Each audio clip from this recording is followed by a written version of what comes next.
The overall performance, make no mistake, was plenty good enough. When you beat the number one team in the NFL, you're not going to get all that picky about the hows and the whys. But the offense was missing something for sure. We're going to talk about that today. Good morning to you. Good Tuesday morning. I'm Dejan Kovacevic of DK Pittsburgh Sports. This is Daily Shot of Steelers presented by FanDuel. It comes your way bright and early every weekday if you're into hockey and or baseball. I also offer daily shots of Penguins and Pirates, the other two teams in town that I cover. Hope you'll check those out as well. Mike Tomlin's going to speak at noon today. I presume that he'll have an update on Isaac Seumalo's status.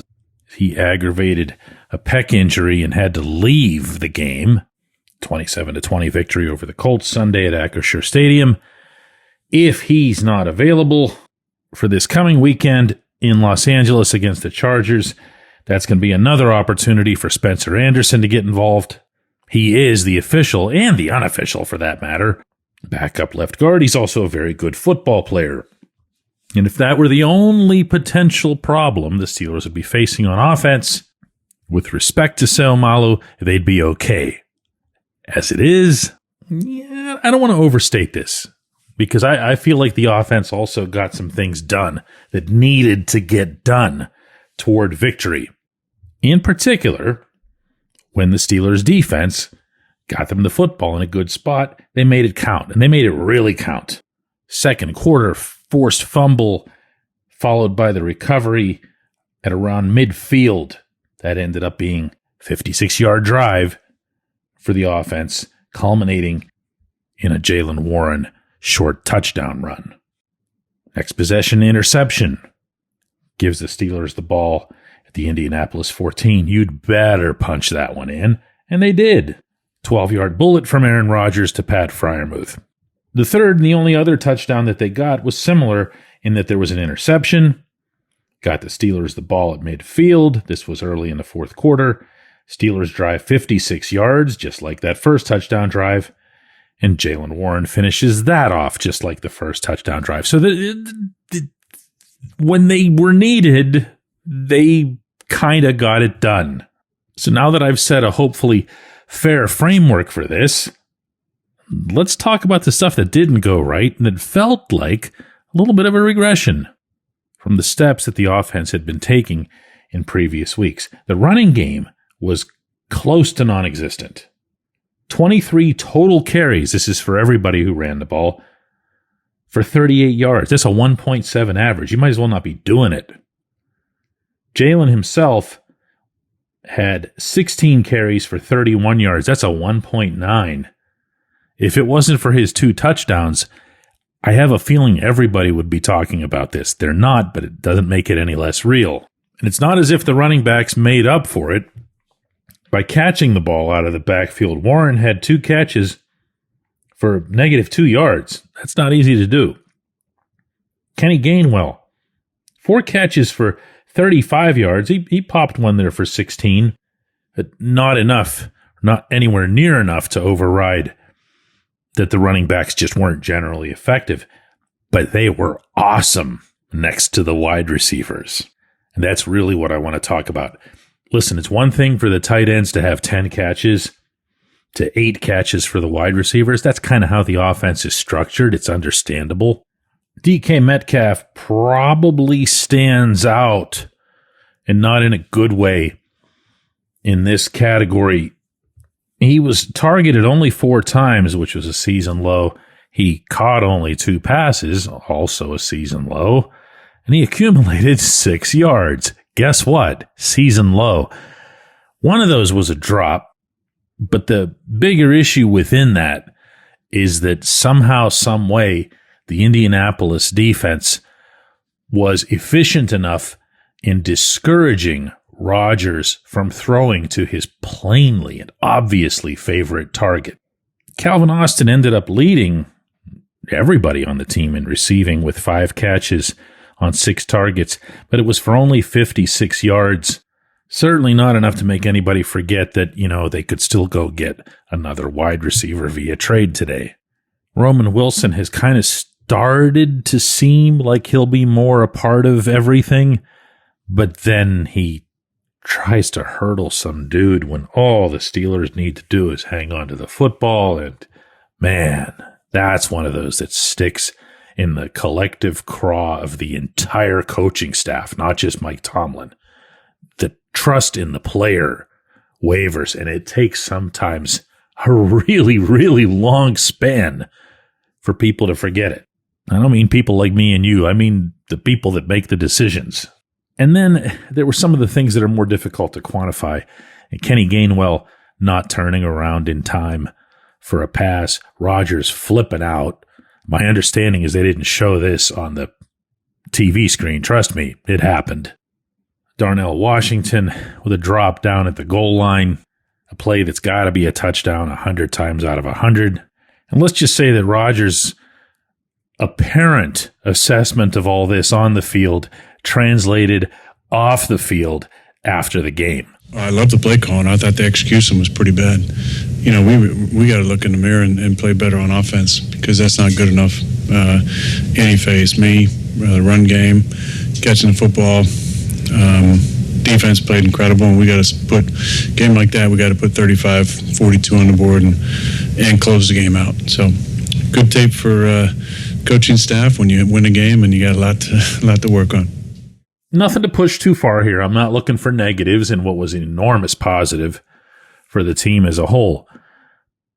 But they're the ones who talk, and rightly so, throughout the season about stacking things. They want to stack their individual successes. They want to stack their wins. They want to become better because you have to become better to climb where you want to climb. So turning 3 straight turnovers into touchdowns, way to go. You helped win the game. There's another level, and it feels like they just need to get back on the escalator. When we come back, J1Q.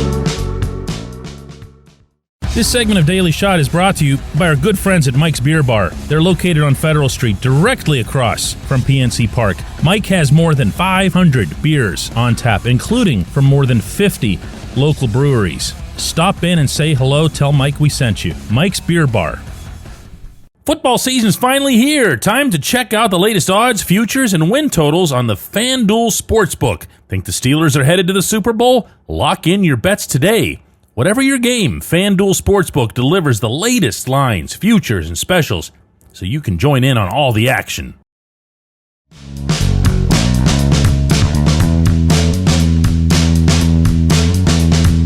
Today's J1Q comes from Paul, who says, DK, with the NFL trade deadline coming up, what position do you feel would be the Steelers' best bet to improve the team the most?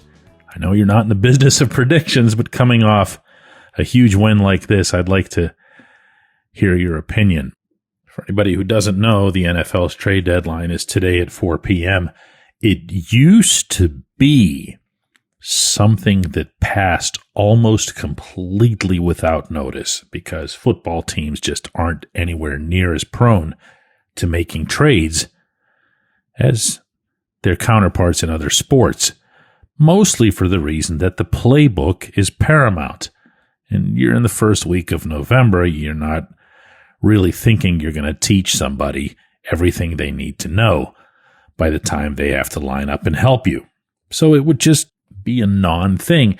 That's less and less the case. And if you look at the way Kyle Duggar performed for the Steelers on Sunday against the Colts, dude just walked in the door.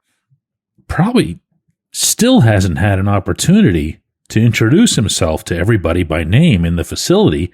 And there he was, taking almost every snap in place of Deshaun Elliott, doing a nice job, getting himself a game ball for it. And if anything, you would think that every time something like that occurs, it's going to chip away that much more at the previous perception that you can't make trades that'll help you in season.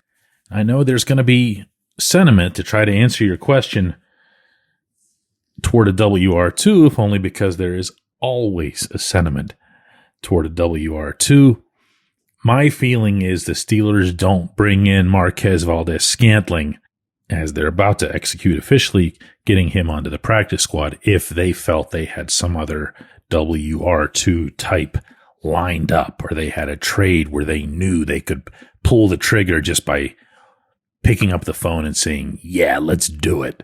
I'm going to remind everybody of some reporting that we had at DK Pittsburgh Sports that goes back to the week before the season, where we learned that the Steelers' internal priority for external acquisitions was going to be, in order of priority, number 2, a WR2, and number 1, something nobody talks about, which is offensive line depth, specifically tackle depth. Now, at the time, that was because they had Broderick Jones looking super uncertain. Brod is probably still uncertain to a degree. And you didn't know what you were going to get out of Troy Fautanu, who had only played 1 game in his rookie season. Troy just came off, by the way, the best NFL game of his life against the Colts. He was a brute. Really was. Just, there's one play, one block of his that's making the rounds on social media. I guess you could say it's gone viral to whatever extent offensive linemen go viral. But he's just crushing somebody. And that's cool to see him get that kind of recognition, but it's also diminishing of the overall showing that he had, the boring stuff. And all you want from your offensive line, for the most part, is to be boring. Well, I don't know that the priority from back when we reported that in September remains the priority today. Stuff changes, people get hurt. No one thought they would need to go out and get a safety, for example. But since you asked me what would be the one thing that I would see as making the biggest impact on this team, I would still go along with that. It wouldn't excite anybody, at least not anybody outside the diehards. But when I'm thinking of this team and its own self-image as a contender, as a team that wishes to push toward a championship, you're not going to get there by holding your breath that your entire O-line is going to stay healthy through February. I mentioned earlier that if Isaac Seumalo ends up being out for a while, I have every bit of faith in Spencer Anderson. But guess what? Spence was serving his own role as that 6th offensive lineman when needed. And now who's going to do that for you? Or who'd be that backup tackle?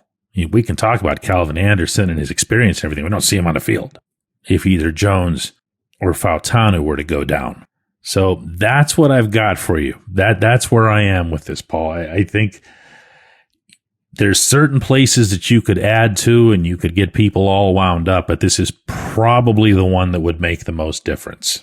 Appreciate the question. Appreciate everybody who listens to Daily Shot of Steelers. A reminder that we're going to have a double shot this afternoon. That's live at 4 p.m. Eastern. Same place you found this. Or just download our app and don't ever worry about where you have to look to get our programming. Appreciate you and hope to see you later.